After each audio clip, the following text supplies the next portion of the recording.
Unanifanya mimi mjinga? Unanifanya mjinga? Nakuuliza kwa mara ya mwisho, mimba ni ya nani? Mume wangu, nimeshakwambia ni mimba yako. Wewe. Sasa mimi nikwambieje ili unielewe? Nakuuliza kwa mara nyingine, mimba ni ya nani? Gayumba. Leo hii mimi unanipiga. Naomba majibu ambayo yako sahihi. Mimba ni ya nani? Oh. Mimba sio yako. What? Kwanza wewe mwanaume, nimekuvumilia sana kwa muda mrefu. Nimekuvumilia sana.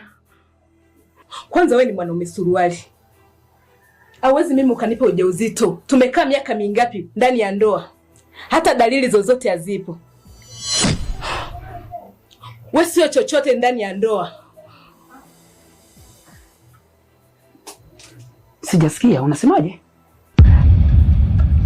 Yaani, hujawahi kunilizisha kwenye tendo la ndoa. Kwa nini mpumbavu, si ndio?